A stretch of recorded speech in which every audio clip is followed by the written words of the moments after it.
अस्सलामु अलैकुम वरहमतुल्लाह।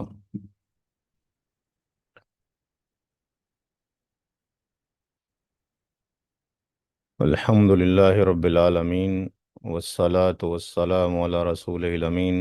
रब्बि इश्रह ली सदरी व यस्सिर ली अमरी वहलुल उक़दतम मिन लिसानी यफ़क़हू क़ौली। हमारी आवाज़ सब तक पहुँच रही है भाई? हमारी आवाज़ पहुँच रही है आप लोगों तक?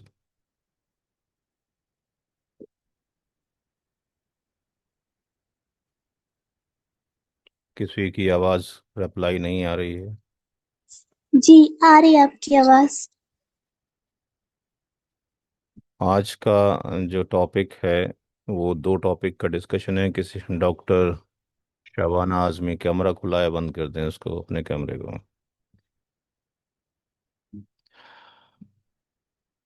लास्ट टर्न पे हमने डॉक्ट्रिन ऑफ यूनिटी देखा था, रद और ऑल के मसाइल देखे थे।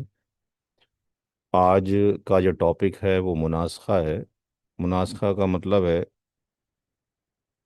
कि पीढ़ी दर पीढ़ी मल्टीपल डेथ होती चली जाए और डिस्ट्रीब्यूशन ना किया गया हो तो कैसे परफॉर्म किया जाए। उसकी छोटी सी डेफिनेशन यहाँ पे लिखी हुई है कि किसी की डेथ हो गई है, चाहे वो मेल हो या फीमेल हो, मर्द हो या औरत हो, उसके मरने के बाद प्रॉपर्टी का डिस्ट्रीब्यूशन होना चाहिए था, लेकिन डिस्ट्रीब्यूशन इल्म ना होने की वजह से या कोताही की वजह से या हठ धर्मी की वजह से हमने डिस्ट्रीब्यूशन नहीं किया। फिर उसके बाद किसी और अफराद की घर में मौत हो गई, फिर उसके बाद और हो गई, तो अब मल्टीपल मौतें हो गई हैं। तो कैसे उसका तरके की तकसीम की जाए, उस प्रोसेस को मुनासखा कहा जाता है, या multiple death in a period of time. यहाँ पर एक केस दे रखा है जिसको आप लोगों ने पढ़ना है और पढ़ के ये बताना है कि पहली मौत किसकी हुई है और उसने अपने पीछे किस किस को छोड़ा है। आपके पास 2-3 मिनट का वक्त है। जो सामने क्वेश्चन लिखा हुआ है इसमें आपने बताना है पहली मौत किसकी हुई है और अब उसने अपने पीछे किन किन हजरात को छोड़ा है। मैं इंतज़ार कर रहा हूँ आपके जवाब का।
जो आंसर देना है वो वॉइस में दें, टेक्स्ट में हम बार बार जाके नहीं देख सकते।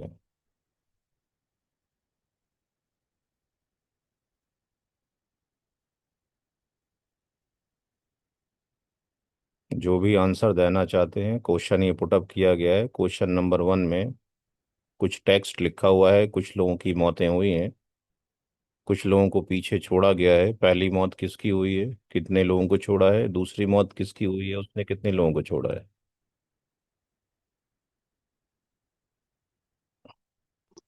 अस्सलामु अलैकुम रहमतुल्लाह।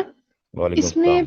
कौन जो है वो सीमा की हुई है और उसने अपने पीछे अपने शौहर और अपनी बेटी और अपनी माँ को छोड़ा है। एक फिर मिनट। उसके बाद एक मिनट, बाकी लोगों को भी समझ आना चाहिए क्योंकि आप लोगों ने सीखना है। पहली डेथ किसकी हुई है? मुझे आवाज नहीं आ रही है। सबको नहीं आ रही कि खाली मुझको नहीं आ रही है? अपनी तरफ चेक कीजिए, बाकी लोगों को आवाज़ जा रही है। जी, किसका डेथ हुआ है पहला? सलीमा की। सलीमा का। देखें, बोलेंगे तभी कुछ होगा, ठीक है। सारी जगह कॉलेज में जाके बोलते हैं, मार्केट में जाके कपड़े खरीदते हैं तो बोलते हैं, इल्म सीखने में बोलते नहीं लोग, पता नहीं क्यों। 13 साल से मैं ये देख चेक कर रहा हूँ, हाँ। इल्म सीखने में ही बोलना जरूरी है। हजरत माई आयशा भी लोगों को दरस दिया करती थी, उसमें क्या क्या दिक्कत है। सलीमा का पहला मौत हुआ है, और उन्होंने अपने पीछे किसको छोड़ा है? अपने शौहर को। तो जी, यहाँ अपने पे, शौहर। ठीक है, तो यहाँ पे आप हस्बैंड भी लिखेंगे कि उन्होंने हस्बैंड को छोड़ा है, और हस्बैंड का नाम क्या है? मुनीर है। ठीक है, तो पहली जो मौत हुई है वो हम यहाँ पे मेंशन कर सकते हैं कि ये फर्स्ट डेथ हुई है सलीमा की, और उन्होंने अपने पीछे अपने एक शौहर को छोड़ा, अपनी एक बेटी को छोड़ा, और अपनी मदर अजीमा को छोड़ा। ये तीन ही अफराद मौजूद हैं पहली मौत के अंदर।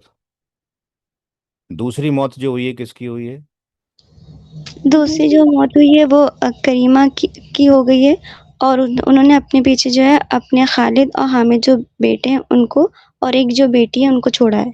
और इसके अलावा कोई नज़र नहीं आता सवाल में? देखिए, आपने कहा कि यहाँ पे उन्होंने छोड़ा है, एक अपने बेटे खालिद को छोड़ा है, हामिद को छोड़ा है, स्वालिया को छोड़ा है, और किसी को नहीं छोड़ा है?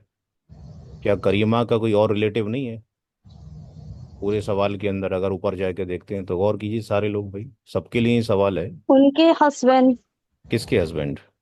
करीमा के। करीमा का हस्बैंड है कहीं? सवाल के अंदर चेक करें सारे लोग मिलके। के फादर। उनकी वालिदा करीमा की वालिदा, क्या नाम है करीमा की वालिदा का? अजीमा। अजीमा। तो यहाँ पे उन्होंने अजीमा को छोड़ा है। अजीमा कौन है? ये करीमा की वालिदा है, मदर है, ठीक है।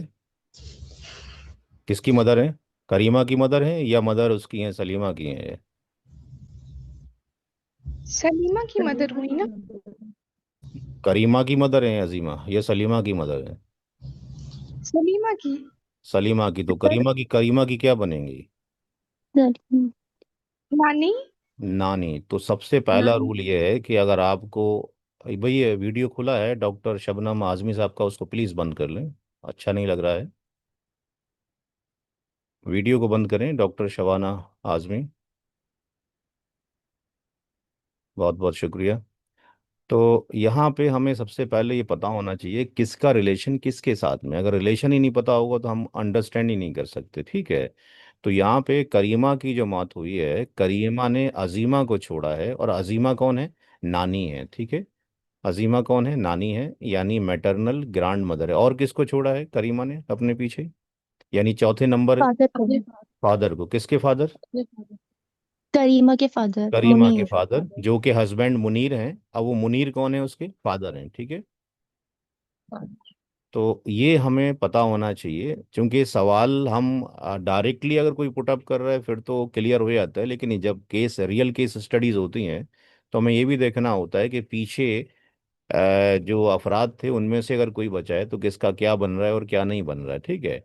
तो इस सवाल में दो मौतें हुई हैं, तो इसका मतलब इस प्रॉपर्टी का डिस्ट्रीब्यूशन में दो बार सॉल्यूशन किया जाएगा। तो इसको लिखने का तरीका ये होगा कि सबसे पहले हमने क्या लिखा यहाँ पे? पहली डेथ में किसकी मौत हुई है? यहाँ पे लिखा हमने सलीमा की मौत हुई है। सलीमा कौन थी? बीवी थी किसकी? मुनीर की थी, ठीक है। और प्रॉपर्टी होल किसकी है? पूरी प्रॉपर्टी किसकी है? सलीमा की प्रॉपर्टी है। अब जितनी भी है, 1 अरब की हो, 1 करोड़ की हो, 1 लाख की हो, सलीमा ने अपने पीछे अपने शौहर मुनीर को छोड़ा, अपनी बेटी करीमा को छोड़ा, अपनी माँ अजीमा को छोड़ा। तो कुरान करीम और हदीस मुबारक के अकॉर्डिंग जो शौहर है ये हमेशा ज़बिल फरूज होता है, यानी प्राइमरी ईयर्स होता है। डॉटर हमेशा प्राइमरी ईयर्स होती है, ज़बिल फरूज होती है। और मदर हमेशा प्राइमरी ईयर्स होती है। इसमें सारे के सारे जो वारिसीन हैं पहले दर्जे के हैं, जो आपको छोटी सी किताब दी गई थी उसके अंदर मेंशन है। तो औलाद की मौजूदगी में शौहर का हिस्सा 1/4 है, एक ही बेटी है उसका हिस्सा 1/2 है, और माँ का हिस्सा 1/6 है। यहाँ पे कोई रेसिड्यूरी नहीं है, यानी असबात नहीं है। तो सही बुखारी की हदीस नंबर 6732 के अकॉर्डिंग सबसे पहले उनको हिस्सा दिया जाता है जो प्राइमरी ईयर्स हैं, और यहाँ पे इत्तेफाक से सारे के सारे प्राइमरी ईयर्स हैं। तो यहाँ पे शौहर का हिस्सा 1/4 है, बेटी का हिस्सा 1/2 है, माँ का हिस्सा 1/6 है। इसका एल्शियम लेंगे तो ये 12 आ जाएगा। चार से 12 को कट करेंगे 3 आ जाएगा, 2 से 12 को कट करेंगे 6 आ जाएगा, और 6 से 12 को कट करेंगे 2 आ जाएगा। तो ये 11/12 आ गया। होना तो चाहिए था 12/12, लेकिन ये 11/12 आया। तो लास्ट टाइम पे पढ़ाया था, ये कौन सा मसला बन रहा है? ये यूनिटी का मसला है, या रद का है, या ऑल का है? तीन केस बताए थे। अगर न्यूमरेटर ऑब्लिक डिनोमिनेटर 1 हो जाए तो ये यूनिटी केस बन जाता है। एक बताया था कि न्यूमरेटर ऑब्लिक डिनोमिनेटर, ये न्यूमरेटर न्यूमरेटर है, डिनोमिनेटर है, ये ग्रेटर देन 1 हो जाए तो क्या बन जाता है? मसला ऑल का बन जाता है, जिसका आंसर जो है हज़रत उमर रदी अल्लाह ताला अन्हु ने दिया था। तीसरा, numerator oblique denominator less than 1 हो जाए तो क्या बन जाता है? रद का मसला बन जाता है, यानी रूल्स ऑफ रिटर्न हो जाता है। कौन सा मसला बन रहा है तीनों में से? कौन सी कैटेगरी में लाई करते हैं हम? 11/12 किस में लाई करता है भाई? ये बराबर एक के है, या ग्रेटर देन है, या लेस देन 1 है?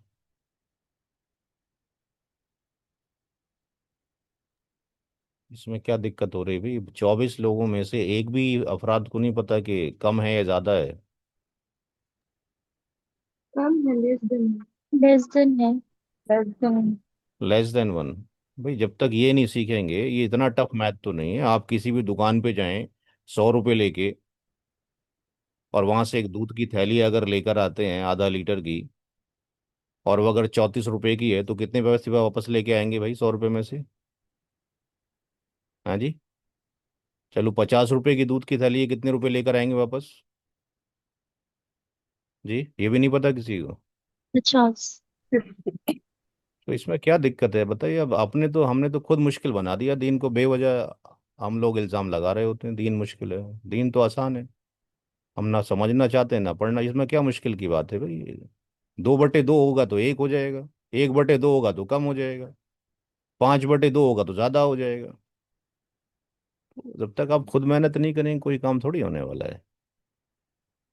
तो ये मसला बन जाएगा, रद्द का बन जाएगा। और रद्द रद्द का जब मसला बन जाए तो लास्ट टाइम पे पढ़ाया था, वीडियो भी रिकॉर्डेड है, कितने लोगों ने देखी है वो भी हमें दिखाई दे रहा है, कितने कम लोगों ने देखा है। जब आप होमवर्क नहीं करेंगे तो काम तो कुछ भी नहीं होगा। तो ये मसला क्या बन गया? रद्द का बन गया। और जब शौहर या बीवी मौजूद हो, तो हज़रत उमर रदी अल्लाह तआला अन्हु के अकॉर्डिंग हम सबसे पहले शौहर का हिस्सा देंगे। हमने मेंशन कर दिया, ये मसला जो है किसका बन गया? रद्द का बन गया। It's a case of doctrine of रद्द हो गया है। तो रद्द के केस में हस्बैंड और वाइफ को नहीं जाता कुछ भी, उनको अपना फिक्स शेयर जाता है। तो शौहर का जो हिस्सा है मुनीर का 1/4 दे दिया जाएगा। अब 1/4 देने के बाद कोई रोटी है, उस रोटी में से 1/4 खाली किसी ने, तो कितना बटेगा? 3/4 बचेगा। इसमें कोई बहुत बड़ा मैथ तो है नहीं। ठीक है जी। एक रोटी थी, 1/4 आपने खा ली, 3/4 बचा। अब 3/4 किसके लिए बची? शौहर को 1/4 दे दिया, 3/4 किसके लिए बची? कितने लोग थे पहली मौत में? पहली तीन। मौत में मुनीर मौजूद था, मुनीर को 1/4 रोटी मिल गई, 3/4 बची। 3/4 कौन खाएगा अब? करीमा ने खाना है और अजीमा ने खाना है। ठीक है जी। तो 3/4 जो तकसीम होगा, वो बेटी करीमा में होगा, मदर अजीमा में होगा। अब मदर अजीमा और जो बेटी करीमा है, उनका जो निस्बत है, उनके जो रेशियो है, रेशियो को निस्बत कहा जाता है। उनका निस्बत कितना है? उनका निस्बत 3:1 है। इसको 1/2 है, इसका शेयर 1/6। इन दोनों का एलशियम जो है 6 आ जाएगा। तो 2 से 3 को कट करेंगे 6 को, ये 3 आ जाएगा, ये 1 आ जाएगा। तो इनकी निस्बत पता लग गई हमारे को, 3:1 है। अब जो 3/4 है, उसमें से 3 हिस्से जाने हैं बेटी को, और एक हिस्सा जाना है माँ को। तो यहाँ पे इनकी निस्बतों का जोड़ निकालेंगे। ये निस्बतों का जोड़ कहलाता है, एडिशन ऑफ रेशियो कहलाता है। ये 4 हो गया। फिर जो बचा हुआ माल है शौहर को देने के बाद, वो 3/4 बचा है। उस 3/4 माल में से हम 3 हिस्से किसको देंगे? बेटी को देंगे। तो ये बचा हुआ माल है, ये बेटी की निस्बत है, और ये निस्बतों का जोड़ है। जो लोग मदारिस से बिलोंग करते हैं उनके लिए ये टर्मिनोलॉजी याद होनी चाहिए। आर का मतलब है रेसिड्यू, यानी बचा हुआ माल। रेशियो ऑफ डॉटर का मतलब है बेटी की निस्बत। और addition of ratio of daughter and mother का मतलब हो गया ये बेटी और माँ की निस्बतों का जोड़ हो गया। तो निस्बतों का जोड़ 4 है, यानी 3/4 के 4 टुकड़े किए जाएंगे और 3 हिस्से बेटी को दिए जाएंगे। अब ये मैथमेटिक्स है, ये सिंप्लीफाई करना आपको आना चाहिए। जब तक ये नहीं आएगा आप कुछ सीख नहीं सकते हैं। तो 3 की 3 से मल्टीप्लाई कर दिए 9 आ गया, 4 से 4 की मल्टीप्लाई कर दिए 16 आ गया। तो इसका हिस्सा इतना हो गया। जो मदर अजीमा है उसको भी 3/4 यानी बचे हुए माल में से 4 टुकड़े किए जाएंगे, उसका एक हिस्सा दिया जाएगा, इसका 3/16 हो गया। तो अगर प्रॉपर्टी का डिस्ट्रीब्यूशन होता जब सलीमा की मौत हुई थी तो इस तरीके से तकसीम हो जाता। इतना इतना हिस्सा मिलना चाहिए था, शौहर को जाना चाहिए था। यानी सलीमा की मौत के बाद अगर तकसीम हो जाती तो शौहर का हिस्सा इतना होना चाहिए था, बेटी का इतना होना चाहिए था, अजीमा का इतना होना चाहिए था। लोगों ने तकसीम नहीं किया, किसी ने कब्जा कर लिया हठधर्मी की वजह से या किसी और मसलहत की वजह से। आज जब आप तकसीम करेंगे तो जो रेट लगेगा वो आज की डेट का रेट लगेगा, जो भी कॉस्टिंग होगी। अफराद जो मर चुके हैं उनको भी कंसीडर करेंगे, क्योंकि उस टाइम पे जब सलीमा की मौत हुई है तो तीनों ही हयात थे। बाद में करीमा की मौत हो गई, तो ऐसा नहीं है करीमा की मौत हो गई तो करीमा का हिस्सा ख़त्म हो गया, क्योंकि सलीमा की मौत के वक्त करीमा मौजूद थी। तो अब करीमा की भी मौत हो चुकी, जो दूसरी मौत है। और करीमा को कितना मिला है? 9/16, जो भी परसेंटेज बनता है या जो भी रुपए पैसे बनते हैं, इतना हिस्सा किसका है? करीमा का है। करीमा को कहाँ से मिला है? सलीमा से मिला है, जो उसकी माँ होती थी। अब सली करीमा की मौत की जब हुई है तो उसने पीछे अपने किसको छोड़ा? अपने वालिद साहब को छोड़ा है, जिनका नाम मुनीर है। जो अजीमा है वो उनकी नानी बन गई है। और यहाँ पे इसका कोई जिक्र नहीं है कि करीमा का शौहर है कि नहीं, शायद पहले मर गया होगा। अगर सवाल में नहीं है या किसी से आमने सामने सवाल आप पूछ रहे होते तो आप उससे पूछते कि भाई शौहर किधर है, क्या पहले ही मौत हो गई? तो जवाब मिल जाता हाँ हो चुकी है। तो करीमा ने अपने पीछे अपने 2 बेटों को और एक बेटी स्वालिया को छोड़ा है। तो अगर किसी शख्स की मौत हो और उसकी औलाद मौजूद हो तो उसके बाप का हिस्सा 1/6 होगा। कुरान करीम में सूरा निसा की आयत नंबर 11 में लिखा हुआ है। अगर माँ मौजूद हो तो माँ का हिस्सा 1/6 होगा औलाद की मौजूदगी में। लेकिन अगर माँ नहीं हो तो माँ का हिस्सा दादी को जाता है। अगर दादी नहीं है तो नानी को जाता है। तो अगर दादी नानी दोनों होती तो दोनों 1/6 में बराबर की शरीक होती। अब चूंकि माँ नहीं है तो माँ को जो हिस्सा मिल रहा था वो नानी को चला गया। ये दोनों वो हजरात हैं जिनके हिस्से फिक्स्ड हैं, इनको पहले जाएगा। और जो इन दोनों को देने के बाद हिस्सा बचेगा वो 2 बेटों और एक बेटी में तकसीम किया जाएगा। तो सबसे पहले हम इनके हिस्से निकालेंगे। वालिद साहब को 1/6 जा रहा है और नानी को भी 1/6 जा रहा है। 1/6 1/6 को जोड़ेंगे तो ये 1/3 आएगा, इसका एल्शियम 6 आ गया। ये 1 और 1 2 हो गया, तो 2/6 यानी 1/3। यानी पूरी जो रोटी है उसमें से 1/3 आपके पास वालिद साहब को नानी को चली गई। तो ये जो बचा वो 2/3 बचा। तो 2/3 जो बचा है वो किसको जाएगा? बेटा और बेटी को जाएगा। तो यहाँ पे ये कैलकुलेशन मैथमेटिकली यहाँ नज़र आ रहा है कि 1/3 जो है वो वालिद साहब को नानी को चला गया, 2/3 बचा। 2/3 किसके लिए बचा? खालिद के लिए, हामिद के लिए और डॉटर के लिए। अब इनकी निस्बत निकाली जाएगी। सूरह निसा में आयत नंबर 11 में दे रखा है, यूसीकुमुल्लाहु फी औलादिकुम लिज़्ज़करि मिस्लु हज़्ज़िल उन्सयैन। हर बेटे के 2 हिस्से हैं, बेटी का एक हिस्सा है। तो ये आपके पास खालिद हो गया, ये हामिद हो गया और ये बेटी जो है स्वालिया हो गई। तो 2:2 2:1, 2 हिस्से बेटे के, इसके हामिद के, 2 खालिद के, एक बेटे स्वालिया का। ये कितने हिस्से बन जाएंगे टोटल? ये 5 बन जाएंगे। ये निस्बतें हो गई और निस्बतों का जोड़ कितना हो गया? 5 हो गया। फिर वही फार्मूला लगेगा कि जो बचा हुआ माल है वो कितना है? 2/3 है, यहाँ बचा हुआ माल आ जाएगा। जो निस्बत है बेटे की वो कितनी है? 2 है, ये 2 निस्बत यहाँ पर आ जाएगी। और निस्बतों का जो जोड़ है वो 5 है, ये 5 नीचे आ जाएगा।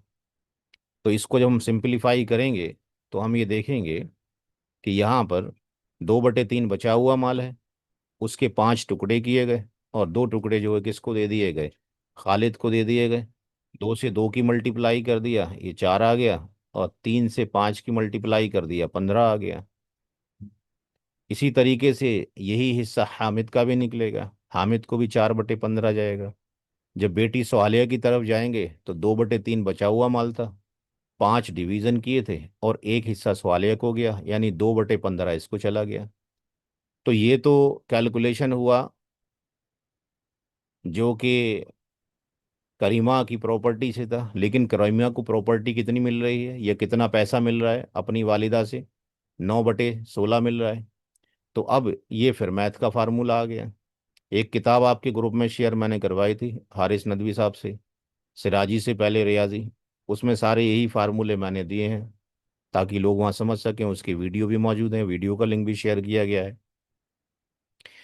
तो 1/6 जाएगा मुनीर को, किसका? 1/6 ऑफ करीमाज शेयर। तो करीमा का हिस्सा कितना है? करीमा का हिस्सा इतना है, 9/16। तो 1/6 की गुणा 9/16 से कर दी गई।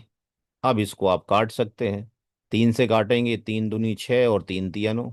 तो ये 1/2 आ गया और ये 3/16 आ गया। 1 से 3 की मल्टीप्लाई की 3 आ गया, 16 से 2 की मल्टीप्लाई की ये 32 आ गया। सारा काम जो है मैथमेटिक्स के ऊपर है। अगर मैथमेटिक्स नहीं आता है तो तकसीम मिरास आप कर ही नहीं सकते। सिंगल डेथ की तो कर सकते हैं, जब चार, ये तो 2 डेथ हैं, अगर 5-6 डेथ हो जाएं तो फिर आप क्या करेंगे? इसलिए मैथ का सीखना ज़रूरी है। और ये इल्म जो है, ये कोई अंग्रेज़ों का इल्म नहीं है, ये भी अल्लाह ताला का ही इल्म है। हम उसको मान लेते हैं भाई ये तो फ्रैक्शनल मैथमेटिक्स है, इसका कोई रिलेशन ही नहीं है। अगर रिलेशन नहीं होता तो क्यों अल्लाह ताला 1/2 और 2/3 और 1/8 और 1/4 कुरान करीम में इनके शेयर लिखते? इनको जोड़ना और घटाना ये मैथमेटिक्स का काम है, फ्रैक्शनल मैथमेटिक्स के अकॉर्डिंग काम होगा। 5th क्लास की एनसीईआरटी की बुक में सारे तरह के फ्रैक्शंस मौजूद हैं। तो इसको हिसाब किताब हमने आना चाहिए। दादी का भी शेयर वैसे ही निकलेगा, 1/6 हिस्सा दादी को जा रहा है करीमा के शेयर का। करीमा का शेयर कितना है? 9/16 है। तो इसको भी वैसे कट कर लिया जाएगा, ये भी सेम आ जाएगा।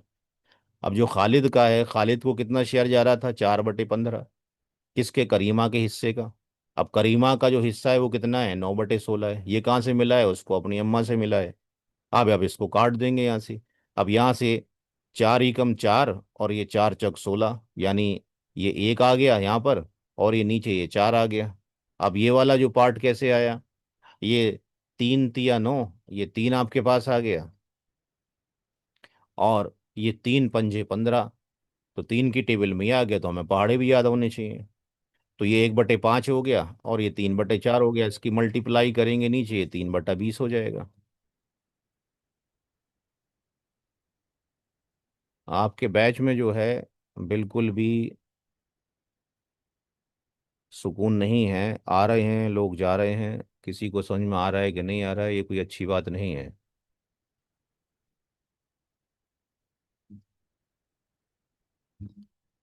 इसी तरीके से आपने बेटे हामिद को ले लिया, हामिद का 4/15 है जो शेयर मिल रहा है। करीमा का शेयर ये आया, फिर वही आप इसको कट करेंगे, कौन सी टेबल में आ रहा है, कौन से पहाड़े में आ रहा है? 4 × 4, 4 × 16 और 3 तिया 9 और 3 × 5 = 15। तो ऊपर 1 की गुणा 3 से कर दिए 3 आ गया, 5 की गुणा 4 से कर दिए 20 आ गया।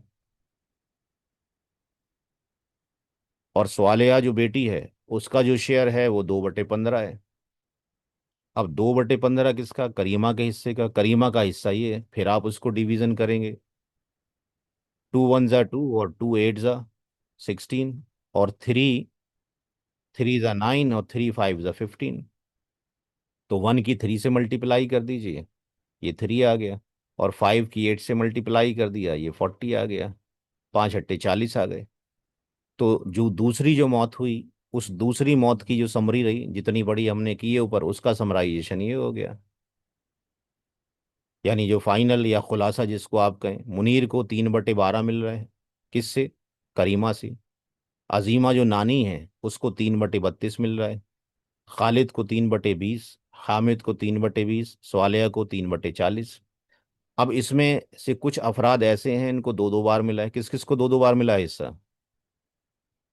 2-2 बार किसको हिस्सा मिल रहा है? फादर को, मुनीर, फादर को और नानी को। नानी को। इन लोगों को 2-2 बार मिल रहा है। तो अब ये भी हमें इल्म होना चाहिए, 2 बार मुझे मिल रहा है। तो यहाँ पे हमने नोट लिख दिया। मुनीर को 2 बार हिस्सा मिल रहा है। एक बार उसको अपनी बीवी से मिला जिसका नाम सलीमा था, 1/4 हिस्सा। और बीवी मर गई, उसके बाद एक बेटी थी करीमा, वो मर गई। तो करीमा से उसको 3/32 मिला। इन दोनों से जो मिला उसको हमने नीचे लिख दिया टेक्स्ट में और जोड़ दिया।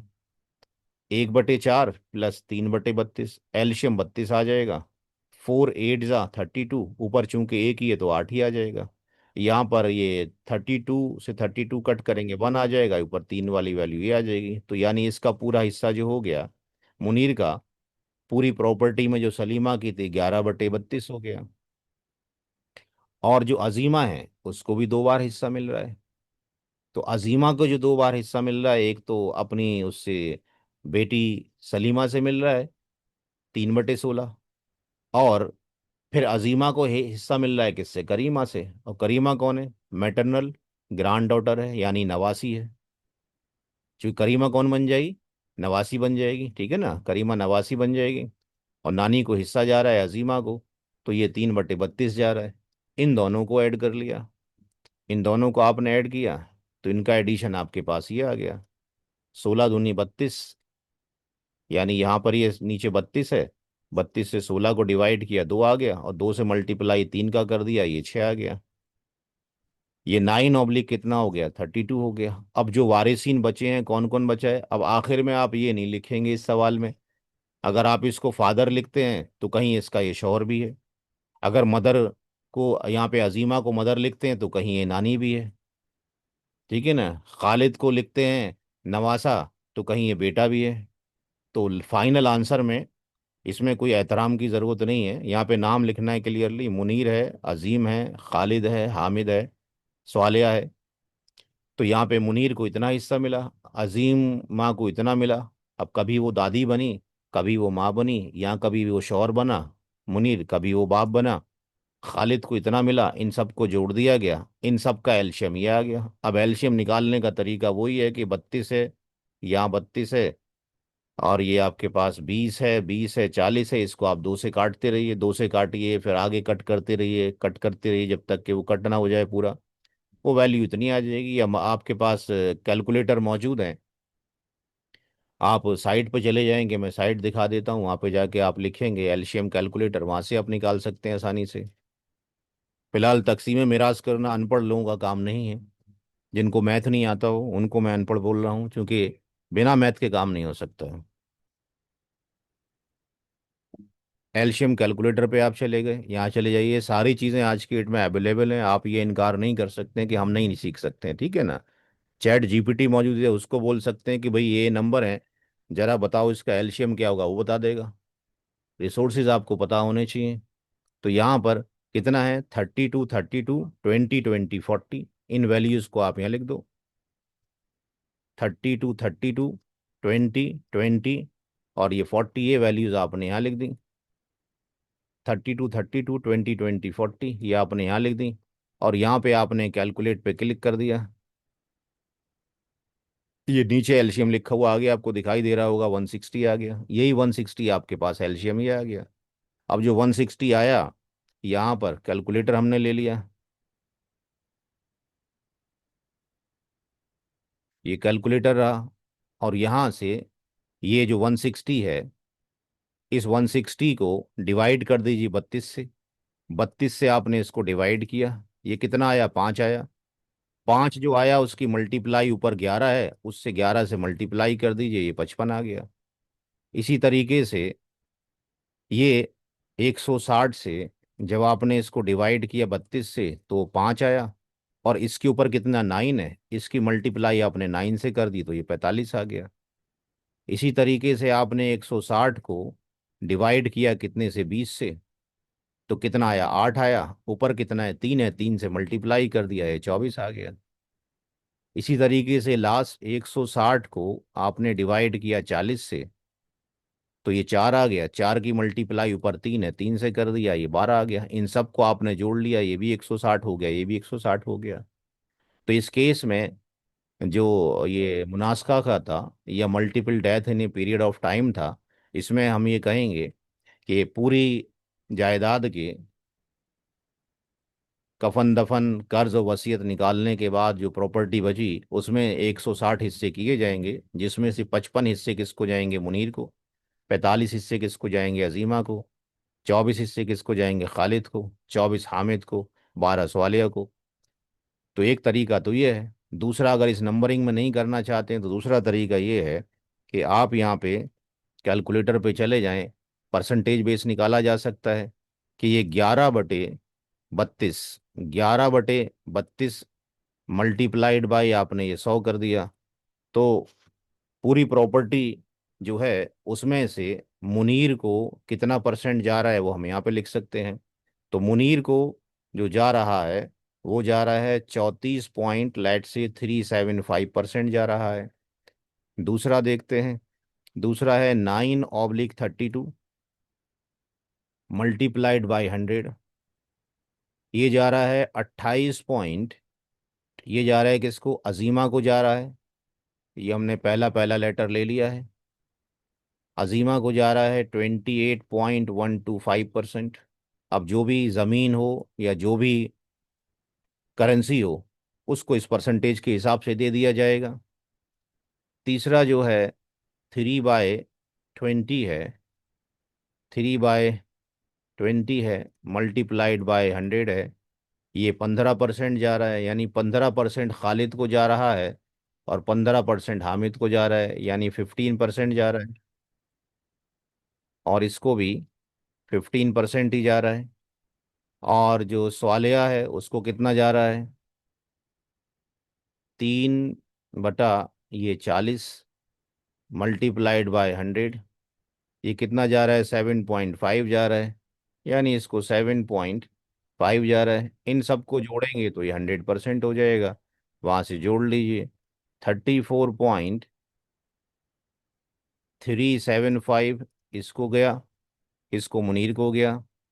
28.125 किसको गया?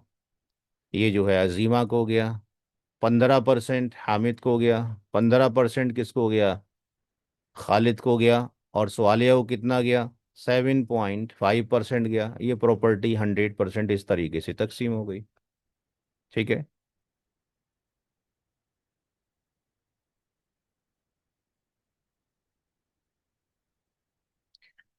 जो भी बोलना है भाई डायरेक्टली बोलें, टेक्स्ट में जाके बार बार देखना हमारे लिए मुश्किल का काम होता है। ये क्लियर हो गया सबको जो बताया गया है? भाई प्रैक्टिस आप करेंगे तभी होगा। ये हमारी एक किताब है जिस किताब का नाम है Muslim inheritance according to Islamic laws. और इसके अंदर ये किताब 400 पेज की है। इसमें से हमने एक केस आपको कराया है, डिस्ट्रीब्यूशन प्रोसेस ऑफ मुनास का। बाकी इसके अंदर बहुत सारे केस स्टडीज मौजूद हैं। अगला जो टॉपिक है आज का वो है share of the child to be born. ये क्या टॉपिक है? ये टॉपिक वो है कि अगर किसी शख्स की डेथ हो और उसकी बीवी प्रेगनेंसी में हो, यानी उसकी बीवी हामला हो, या ये भी हो सकता है किसी शख्स की डेथ हो, उसके बेटे की बीवी हामला हो, तो पोता पोती के आने की उम्मीद है। खुद अपनी बीवी हामला हो तो इसका मतलब बेटा बेटी के आने की उम्मीद है। ऐसा भी हो सकता है कोई किसी शख्स की डेथ हो, उसकी माँ हामला हो, तो सगा भाई सगे भाई बहन आने की उम्मीद है। तो शरीयत ने हर एक चीज़ को वाजे कर दिया है। एक बार एक सवाल पूछा गया मेरे से क्लास में कि हमारी बहन पागल है, क्या उसका हिस्सा शरीयत में होगा कि नहीं होगा? जी आप लोग क्या जवाब देंगे अगर कोई आपको अगर ये कहे तो? अगर आप में से खुदा ना करे कि अल्लाह ताला ने आजमाइश के लिए किसी की बहन को पागल या अपाहिज बनाया हो, तो क्या उसका हिस्सा विरासत में होगा कि नहीं होगा? जी होगा सर, होगा सर। होगा। ठीक है। तो हिस्सा ये तो होगा सर। जी विरासत। अब यहाँ जब यहाँ पे अल्लाह ताला ने यहाँ कर दिया कि जो बच्चा अभी दुनिया में आया ही नहीं है, अभी हमल के अंदर है, पता नहीं जिंदा पैदा होगा भी कि नहीं होगा, मुर्दा पैदा होगा, तो उसके हिस्से भी मुतय्यन कर दिए गए। हम्म। तो जो जिंदा है वो पागल स्टेट में है या अनकॉन्शियस में है या कोमा में है, तो हिस्सा तो उसका तो होना है। तो हदीस मौजूद है अल्लाह के रसूल सल्लल्लाहु अलैहि वसल्लम की कि अगर कोई बच्चा पैदा हो और उसके रोने की आवाज़ आए तो उसके जनाजे की नमाज भी पढ़ी जाएगी, वो वारिस भी बनेगा। और अगर उसकी रोने की आवाज़ आई और वो मर गया, रोने की आवाज़ आई और वो मर गया, तो वो वारिस भी बना, उसकी विरासत भी तकसीम होगी और जनाजे की नमाज भी पढ़ी जाएगी। क्लियर हदीस मौजूद है। तो अब यहाँ पे स्कॉलर ये कहते हैं, उलमाए कराम ये कहते हैं कि हमें इंतज़ार करना चाहिए जब तक कि औलाद पैदा ना हो जाए। लेकिन मसला क्या होता है कि जब प्रॉपर्टी जो है अरबों खरबों की होती है तो हमें सुकून और चैन नहीं मिलता है, हैं? क्योंकि पैसे से हमें मोहब्बत होती है। और अगर कोई गरीब मर रहा हो, उसके पास पैसा ही नहीं है, चाहे 100-200 रुपए हैं, 1000-2000 हैं, तो फिर कोई नहीं बोलता है। चलो कोई वो दिक्कत की बात नहीं है, 1000-2000 ही थे, क्या करना है लेके। लेकिन जब करोड़ों की संपत्ति होती है, अरबों की, तो हमें चैन नहीं होता है कि हम 7-8 महीने का सब्र कर लें, बच्चे की पैदाइश के बाद डिस्ट्रीब्यूशन कर लें। तो उलमा इकराम ने एक रूल दिया कि इसका भी एक सॉल्यूशन है। जब इस तरह के मसाइल दरपेश हों तो क्या करना चाहिए। यहाँ पे दो कंडीशंस दी गई हैं कि हम फिर एज्यूम ये करेंगे। जनरली जो हम देखते हैं कि या तो लड़का पैदा होता है या लड़की पैदा होता है, ट्विंस हर घर में पैदा नहीं होते। खानदान में 2-4 लोगों के ट्विंस पैदा हो गए। तो जनरली स्कॉलर कहते हैं कि हमें जो कैलकुलेशन करना चाहिए इस केस में, सिंगल बॉय और सिंगल गर्ल पे करना चाहिए। मल्टीपल पे भी किया जा सकता है, बट हमें कैलकुलेशन में सीखने के लिए हम एक बार ये कंसीडर कर लें। यहाँ पे पूरा तफसील मैंने दे रखा है किताब के अंदर, कि हमें करना तो ये चाहिए था कि जब बच्चा पैदा हो जाता तो डिस्ट्रीब्यूशन करना चाहिए था। बट अगर लोग इस बात पे झगड़ना शुरू कर दिया है जी प्रॉपर्टी का डिस्ट्रीब्यूशन किया जाए, हमें प्रॉपर्टी चाहिए, तो फिर क्या तरीक़ेकार हो। तो हम क्या करेंगे कि एक बार ये कंसीडर कर लेंगे कि आने वाला जो बच्चा है वो लड़का है, और दूसरी बार ये एज्यूम कर लेंगे आने वाली जो लड़की बच्ची है वो लड़की है, क्योंकि हमें ये पता नहीं कौन आएगा। अब मसला ये पैदा होता है कि जब लड़के का कैलकुलेशन करेंगे तो टोटल जो हिस्से बनेंगे विरासत में तकसीम के, वो अलग बनेंगे, लड़की के केस में अलग बनेंगे। तो क्या किया जाए। तो यहाँ पर हमने एक एग्जाम्पल लिया है, फॉर एग्जाम्पल, कि अगर हम कैलकुलेशन करते हैं तो ऐसा हो सकता है कि किसी केस में 32 हिस्से बन रहे हों, दूसरे केस में 24 हिस्से बन रहे हों पूरी प्रॉपर्टी के। तो यहाँ पे मैथमेटिक्स का एक तरीका फॉलो किया जाएगा। चाहे आप 24/32 लिख लें या 32/24 कर दें, इसको हम किसी एक कॉमन नंबर से काटेंगे।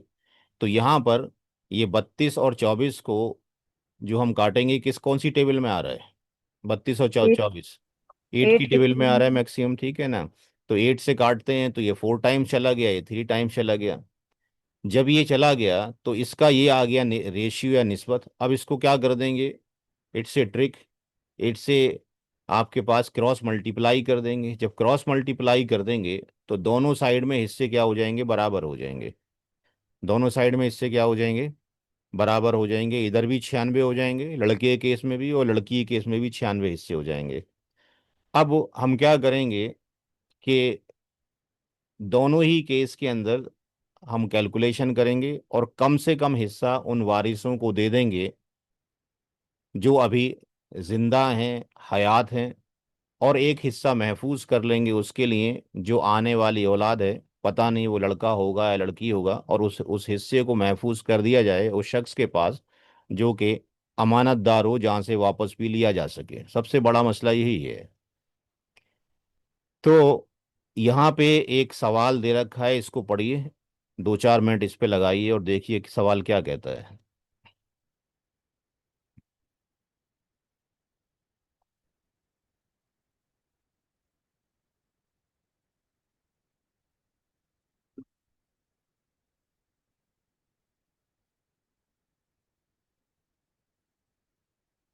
ये सारे रियल केस स्टडीज हैं और ऐसा ही होता है।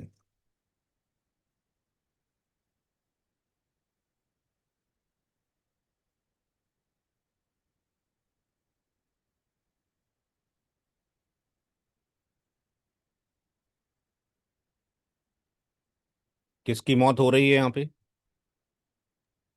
नसीर की नसीर की वाइफ, नसीर की मौत हो रही है, वाइफ की नहीं, नसीर की मौत, नसीर की अस्सलाम मौत हो वालेकुम, रही है। नसीर की मौत हो रही है। की डेथ हो रही है। ठीक। तो नसीर की डेथ के वक्त उसकी वाइफ मौजूद है, उसकी माँ मौजूद है, उसके वालिद मौजूद हैं, और चौथी उसकी एक बेटी मौजूद है। पांचवी कंडीशन ये है कि उसकी वाइफ प्रेगनेंसी में है। तो बॉय भी आ सकता है और गर्ल भी आ सकता है, हमें नहीं पता। लोग झगड़ रहे हैं प्रॉपर्टी तकसीम करें, तो क्या किया जाए, कितना हिस्सा महफूज किया जाए, कितना लोगों को दिया जाए। तो इसको दो तरीके से सॉल्व किया जाएगा। पहले केस में मान लिया हमने कि आने वाला जो बच्चा है वो, लेट सपोज बेटा है। जो लोग मौजूद हैं वो, बीवी मौजूद है, माँ मौजूद है, वालिद साहब मौजूद हैं। तो मरने वाले की यानी नसीर की माँ मौजूद है, औलाद में आने वाला जो है हम बेटा तस्लीम कर रहे हैं।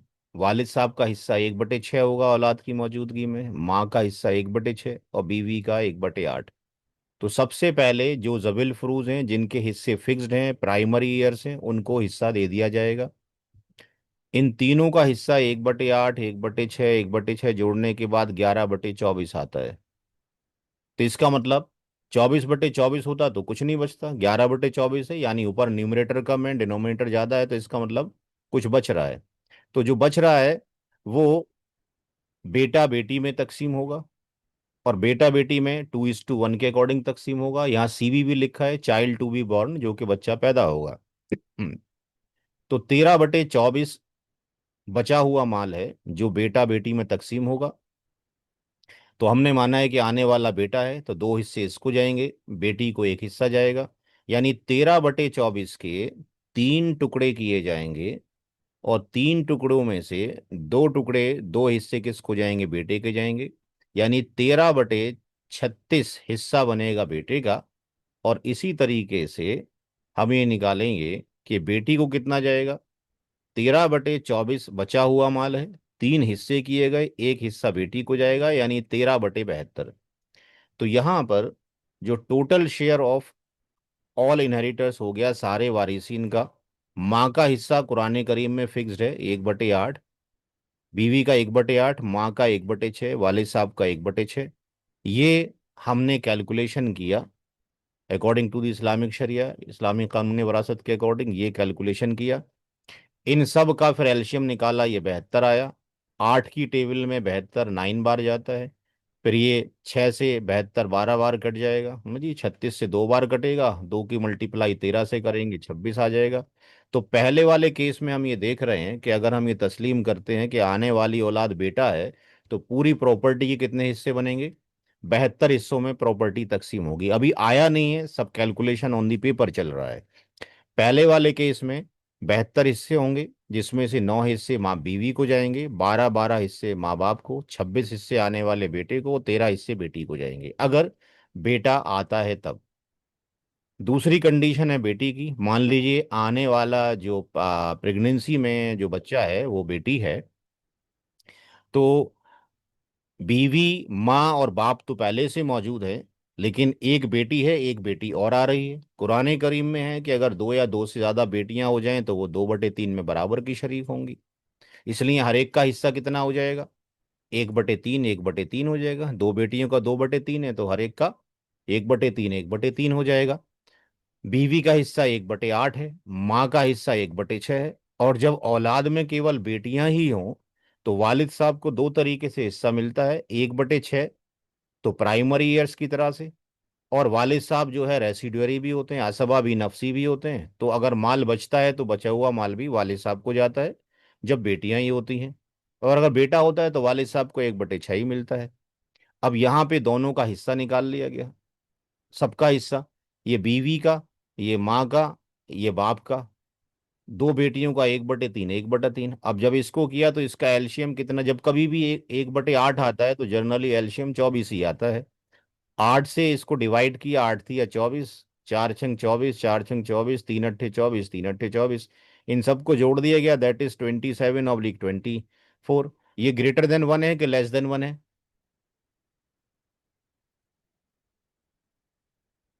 Less than 1। लेस देन 1 कैसे हो गया भाई? Greater than 1।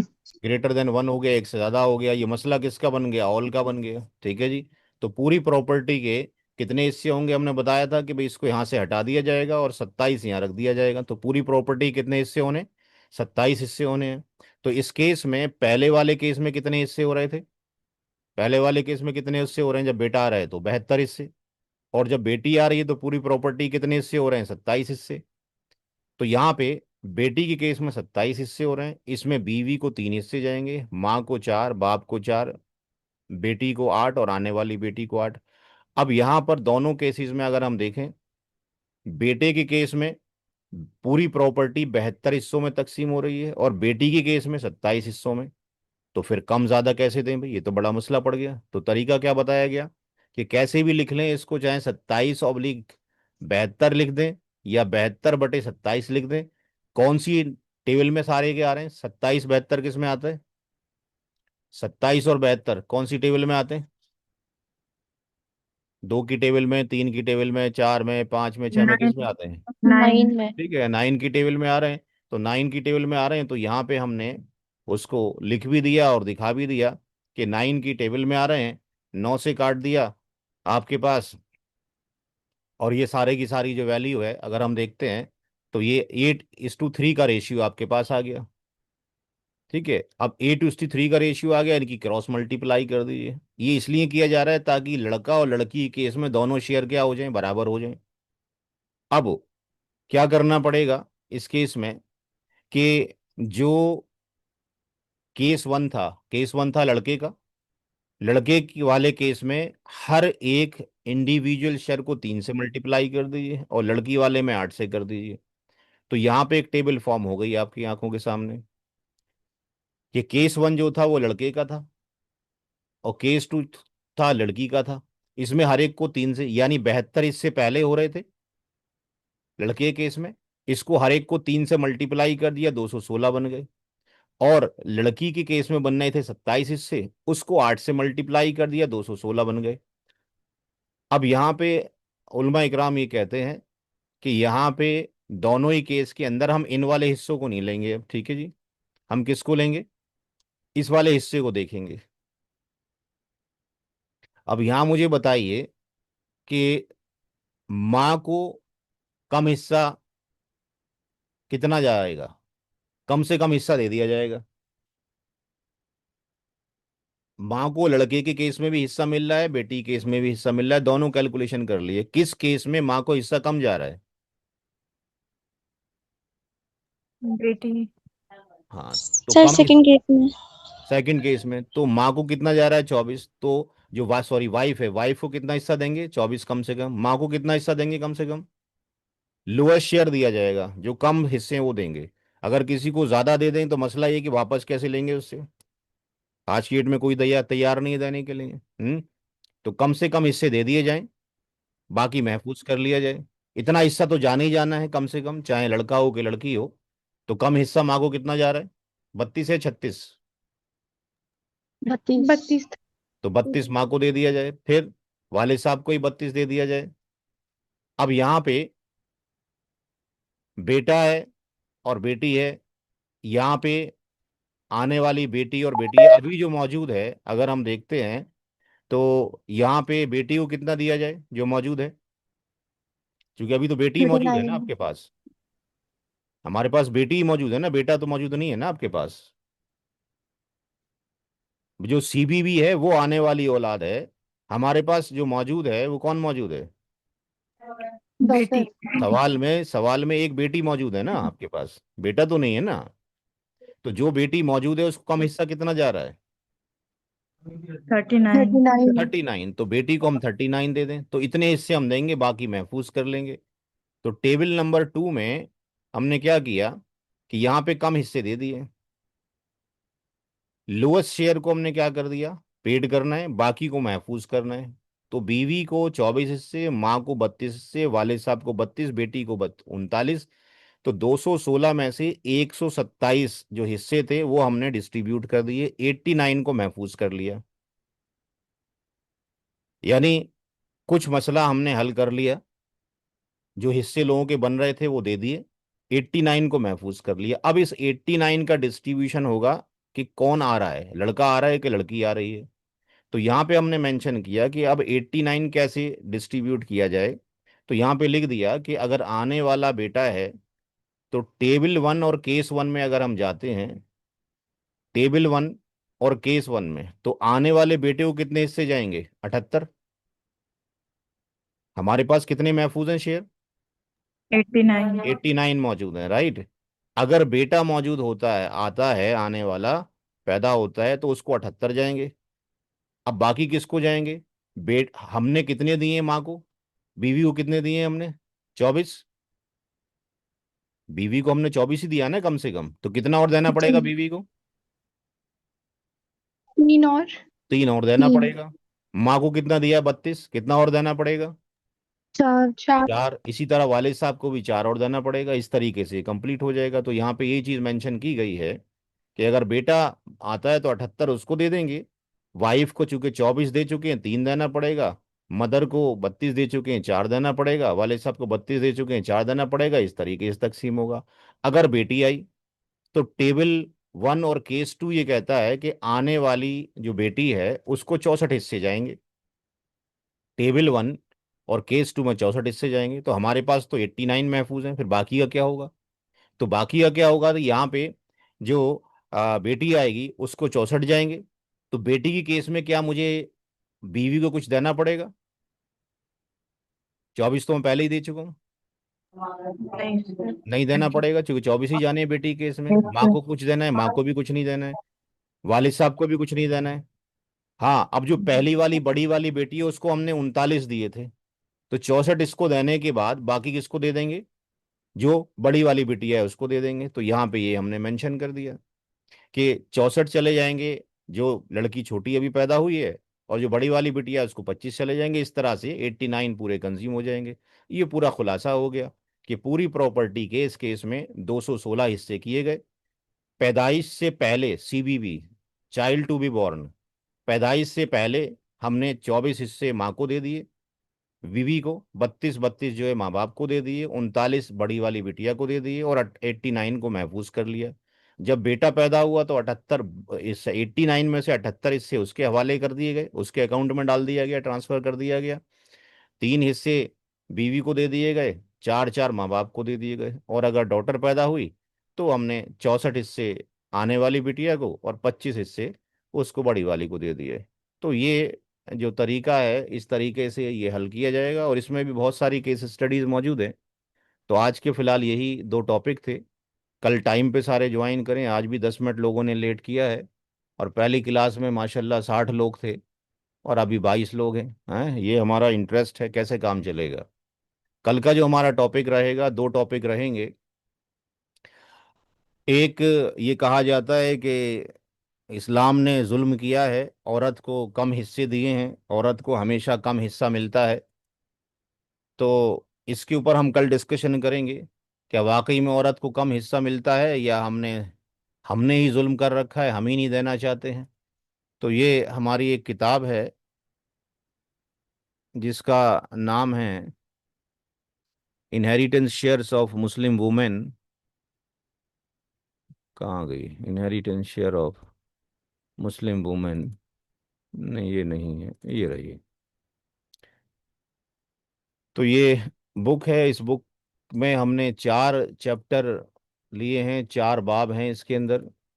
पहला, इसमें हर एक चैप्टर से हम एक एक क्वेश्चन इंशाल्लाह कर लेंगे, जिसमें हमने ये मेंशन किया है। बट सारा का सारा मैथमेटिक्स पर बेस्ड है। जिनको मैथमेटिक्स आता होगा उनको समझने में कोई दिक्कत नहीं आएगी इंशाल्लाह। कि औरत को आदमी से ज़्यादा मिलता है। पहला चैप्टर ये बांधा गया है, इसमें 15 16 केस स्टडी लिए हैं। दूसरा चैप्टर लिया है कि औरत को आदमी के बराबर मिलता है। तीसरा चैप्टर लिया है कि औरत को विरासत में हिस्सा मिलता है लेकिन आदमियों को मिलता ही नहीं है। ये भी केस एग्जिस्ट करते हैं, क्योंकि जब हम सीखेंगे तो समझ में आएगा। अदरवाइज तो जो लोग या बुजुर्ग कह देते हैं, बस वही हम मान लेते हैं। जब तक औरतें आवाज़ नहीं उठाएंगी, जुल्म तो होता ही रहेगा। ठीक है, तो आवाज़ उठाने की ज़रूरत है, अपना हक छीनने की ज़रूरत है। अल्लाह ताला ने बोल दिया है, हिस्सा है तो लिया जाए। अब एक क्वेश्चन ये पूछा गया हमारे से बैच नंबर 20 के अंदर, सर जो आप पढ़ाते हैं, अगर ऐसा किया जाएगा तो घरों में दुश्मनियां पैदा हो जाएंगी, ये तो ठीक नहीं है। तो हमने उनको कहा कि 1400 साल पहले जब इस्लाम आया था तो क्या ऐसा नहीं हुआ था? जब हक की दावत की गई थी तो किसी का शौहर छूट गया था मक्का में, किसी के बच्चे छूट गए थे, किसी की बीवी छूट गई थी। ठीक है जी।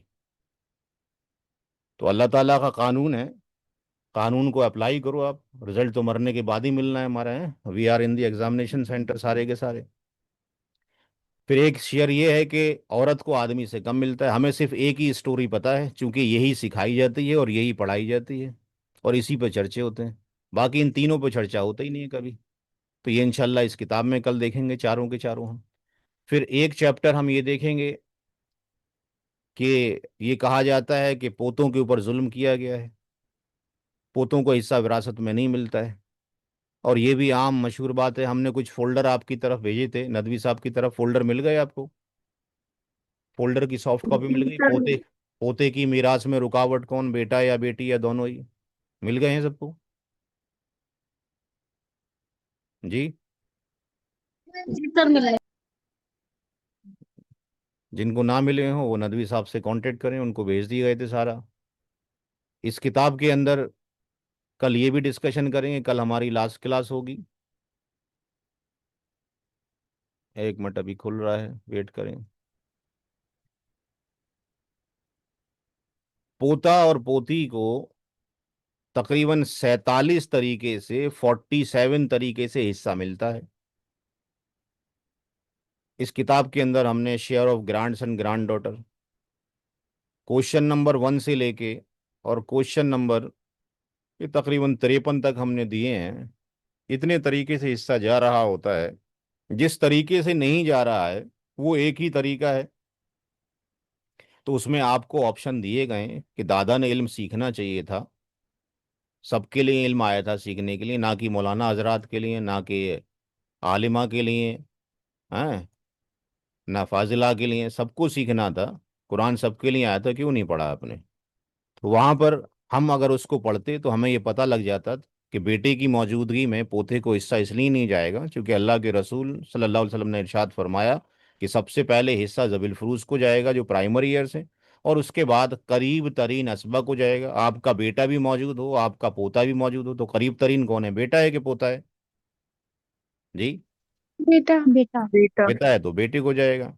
अच्छा, जब आपने इल्म सीख लिया होता कि पोते को नहीं जाता, और आपकी आंखें खुली थी और आपके पास माल दौलत भी था, और आपको ये पता था कि मेरे इस बेटे की औलाद में और दूसरे बेटे की औलादों में अनबन है, तो दादा ये चाहते तो अपनी ज़िंदगी में उनकी तालीम का इंतज़ाम कर सकते थे, जो बेटा उनका फौत हो चुका है, अपने पोतों के लिए। दूसरा ये कि उनको गिफ्ट कर सकते थे। तीसरा ये कि उनके लिए वसीयत कर सकते थे। कितनी बार अल्लाह ताला ने वसीयत के लिए बोला? सूरह निसा की आयत नंबर 11 में एक बार, 12 में 3 बार। लेकिन जब आपके कान पे जू नहीं रेंगती तो फिर क्या होगा? दोष हम इस्लाम को देते हैं जाके कि साहब इस्लामी शरीयत ने बेचारे, बेचारे का वर्ड और लग जाते हैं। क्या तकसीम मिरास जो बेचारों को दी जाती है, ऐसा कहीं है कुरान करीम में? सूरह निसा नो की सर। आयत, सूरह निसा की आयत नंबर आप 1 से लेके और 14 तक और 176 तक पढ़ लीजिए। कहीं ऐसा कोई डिस्कशन आया कि गरीबों का हक है इसके अंदर, तकसीम मिरास में? किसी ने पढ़ा कभी आज तक? किसी ने कोई तर्जुमा पढ़ा इसमें लिखा हो गरीबों का हक है तकसीम मिरास? जैसे जक़ात गरीबों का हक है, ऐसा कहीं आपने पढ़ा आज तक किसी भी फिक के अंदर कि तकसीम मिरास गरीबों का हक है? जी नो भाई। सर। आपकी अगर एक औलाद अरबपति हो और एक औलाद अपाहिज हो, और आप 2 करोड़ रुपए छोड़ के मरें और दोनों ही बेटे हों, और आपने किसी को ना छोड़ा हो, तो अपाहिज को भी 1 करोड़ जाएगा और अरबपति को भी 1 करोड़ जाएगा। अब वो अलग बात है कि जो अरबपति है वो अपने छोटे भाई को दे दे। तो ये अल्लाह की तरफ से गिफ्ट है, हदिया है, तोहफा है, इसको कबूल करना चाहिए। ठीक है, तो ये गरीब अमीर के ऊपर नहीं है। अल्लाह ताला ने सूरह निसा की आयत नंबर 11 में ही फरमा दिया, तुम नहीं जानते कि कौन बेहतर है, हम जानते हैं। तो अल्लाह ताला ने जो फैसला किया है वो बेहतर फैसला किया है। अब हमने जो फैसले लिखे हुए हैं कुरान करीम के अंदर उनका डिस्ट्रीब्यूशन तो करते नहीं, सिर्फ पोता और पोती पड़ जाते हैं। क्या ये जरूरी है कि पोता हमेशा गरीब ही होगा? ऐसा कोई रूल है? ऐसा कोई रूल है कि पोता हमेशा गरीब ही होगा? नहीं। जब पोता नो मरा, सर। जो लड़का मरा है किसी शख्स का, उसने अपने पीछे जो औलाद छोड़ी है, हो सकता है कि इस मरने वाले बेटे के पास ज्यादा दौलत हो अपने बाप से। क्या ये जरूरी है कि दादा हमेशा अरबपति खरबपति होगा? ऐसा भी कोई रूल नहीं है। सारी कंडीशन एग्जिस्ट करती है। तो हमें ये देखना चाहिए कि रूल्स क्या हैं, उस रूल्स को फॉलो करना चाहिए। जब हम रूल्स को फॉलो करेंगे तो हमें पता लगेगा कोई जुल्म नहीं हो रहा है। एक कंडीशन है, जैसे फॉर एग्जांपल अगर आपके वालिद भी हयात हों और आपके दादा भी हयात हों और आपकी मौत हो जाए, तो आपका हिस्सा दादा को जाएगा? आप ये हैं, आपकी मौत हो गई है, आपके वालिद साहब भी हैं, आपके ग्रैंडफादर भी हैं, आपके एक बेटा है, आपके शौहर भी हैं फॉर एग्जाम्पल, तो शौहर का एक बटे कितना हो गया? चार हो गया औलाद की मौजूदगी में। अब यहां पर वालिद को एक बटे छह हिस्सा जाना है, तो वालिद को एक बटे छह जाने के बाद शौहर को एक बटे चार जाने के बाद जो बाकी बचे कौन ले जाएगा? बेटा ले जाएगा। क्या यहाँ पे दादा को हिस्सा जा रहा है? नहीं। नहीं जा रहा। तो यहाँ पे कंडीशन है। ऐसे ही जब कोई शख्स मर रहा है तो उसका बेटा मौजूद है, उसका पोता मौजूद है। एक शख्स की डेथ हुई, उसका एक बेटा है S1, एक बेटा है S2। अब इसके भी S और D हैं, इसके भी S और D हैं। अब इसकी मौत जो है पहले हो जाती है, इसकी मौत पहले हो जाती है। जब इसकी मौत होगी तो इसकी प्रॉपर्टी से इसको भी आ गया होगा, इसको भी आ गया हो, कम आया हो कि ज्यादा आया हो। सूरह निसा की आयत नंबर 7 में लिखा हुआ है कि मर्दों का भी उस माल में हिस्सा है जो वालिदैन रिश्तेदारों ने छोड़ा हो, औरतों का भी उसमें हिस्सा है जो वालिदैन और रिश्तेदारों ने छोड़ा हो, माल थोड़ा हो या ज्यादा। ये हिस्से मुकर्रर किए हैं अल्लाह ताला की तरफ से, बात खत्म हो गई। तो हमें रूल मानना है जो कानूनी इलाही है। तो इसको चला गया और इसके ऊपर दादा को भी चला गया होगा। अब जब दादा की जब मौत होगी, इसकी सेकंड जब मौत होगी, तो अब इसका जो क्लोजेस्ट है वो इसको है। अगर ये केवल इसका ये S2 ही बेटा हो, सारी प्रॉपर्टी इसको जाएगी। इस दादा की प्रॉपर्टी में से ना तो इसको कुछ जाएगा ना इसको कुछ जाएगा, यानी जिंदा बेटे की औलादों को भी नहीं जाएगा, मुर्दा बेटे की भी औलादों को नहीं जाएगा। अब दादा अगर चाहता अपनी जिंदगी में इनके लिए, वो एजुकेशन का इंतजाम ढंग से कर सकता था। इसके S1 के मरने के बाद इसकी जो वाइफ होगी, क्या उसको इसी घर में रहना जरूरी है? क्या वो दूसरी शादी कर सकती है? S1 की जो वाइफ है इसी घर में रहेगी बच्चों के साथ, या वो दूसरी शादी कर सकती है? दूसरी शादी कर सकती कर है। सकती है, परमिशन है उसको, ठीक है। अब अगर वो चली जाती है तो इन बच्चों की जो केयरिंग है इसके अंडर में आती है, इस्लामिक शरीयत के अकॉर्डिंग वाइफ के अंडर में आती है, या दादा कफील बनेगा?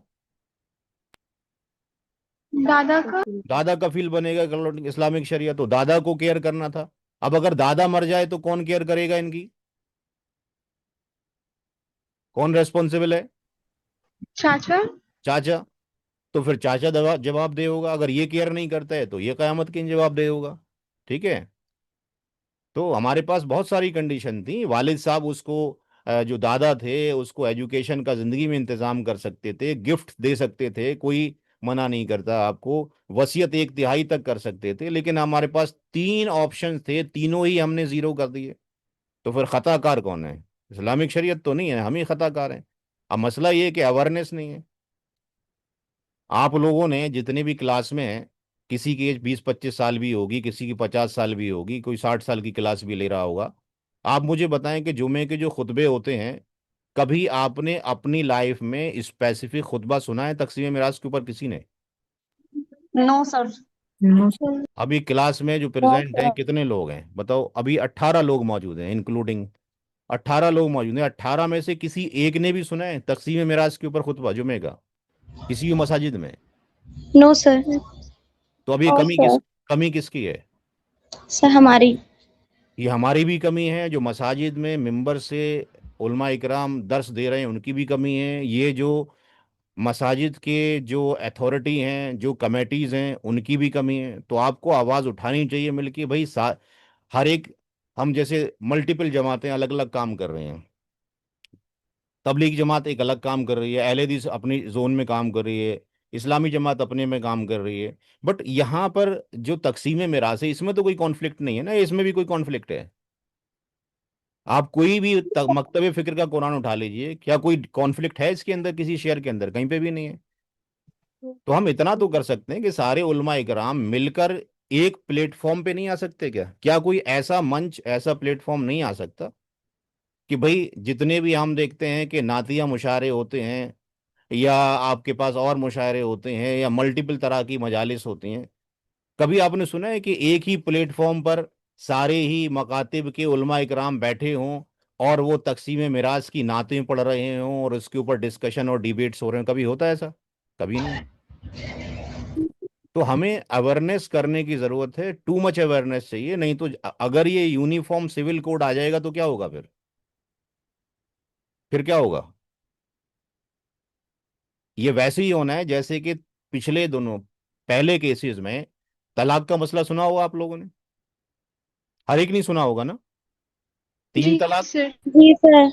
3 तलाक और 1 तलाक। अब आप ये देखिए कि इतने बरसों तक 1937 से हमारा जो है मुस्लिम पर्सनल लॉ काम में आना शुरू हो गया, तब से लेके हमने अब तक, जब तक के सरकार ने अपना एक रूल नहीं डाल दिया और वो रूल इम्प्लीमेंट भी हो गया, हम एक प्लेटफॉर्म पे मुत्तफिक ही नहीं होकर दिए। कोई 3 तलाक ला के बैठा हुआ है, कोई 1 तलाक ला के बैठा हुआ है, लड़ते झगड़ते रहे, और ये मसला कहाँ चला गया?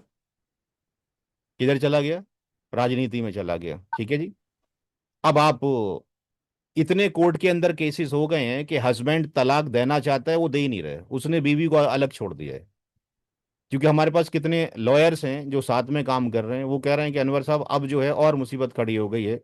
पहले तलाक थी, हो जाया करती थी, अब हस्बैंड तलाक ही नहीं दे रहा है, क्योंकि वो तलाक देगा उधर उस पर केस अप्लाई हो जाएगा जेल जाने का, उधर वाइफ जो है मेंटेनेंस मांगना शुरू कर दे रही है, अब सारा ही मसला खत्म हो गया। तो हम इस्लामिक लॉ के अकॉर्डिंग काम करते, दिक्कत नहीं होती। अब यही मसला क्या होना है, इस पर होना है। जब ये यूनिफॉर्म सिविल कोड आ जाएगा तो बेटा और बेटी का रेशियो क्या हो जाएगा? किसी को मालूम है क्या हो जाएगा? जी भाई, इक्वल 1:1 हो जाएगा। बराबर हो जाएगा। और जब ये 1:1 हो जाएगा तो ये इस्लामी कानून के मुताबिक होगा या उसके अगेंस्ट होगा? उसके अगेंस्ट हो तो जाएगा। अब आप मुझे बताइए कि इस क्लास में 60 लोग मौजूद थे, 60 लोगों में से अब 18 लोग रह गए, तो फिर हमारी दिलचस्पी कहाँ है? ही नहीं हमारी दिलचस्पी तो। इसका मतलब ये कि जब भी केस होगा हम कहाँ जाएंगे? कोर्ट जाएंगे। और जब कोर्ट जाएंगे तो मैं एलएलएम की क्लास भी लेता हूँ और एलएलबी की क्लास भी लेता हूँ। अभी पीछे ही मैं क्लास देकर आया हूँ। अब उन क्लासेस के अंदर मैं लॉयर्स को पढ़ा कर आया हूँ। इतने लॉयर्स को मैंने, तकरीबन 200 लॉयर्स की मैंने क्लास अभी जाके ली है। किसी को भी वहां पे लॉज जो हैं, उन लॉज के बारे में पता ही नहीं है। जो उसमें पढ़ाया जाता है लॉ की किताबों के अंदर, वो सारा का सारा जितना पढ़ाया जा रहा है वो सिर्फ कैलकुलेशन बेस्ड नहीं पढ़ाया जाता, थियोरेटिकल पढ़ाया जा रहा है। ये सारी क्लासेस मैं अभी लेकर आया हूँ जामिया के अंदर।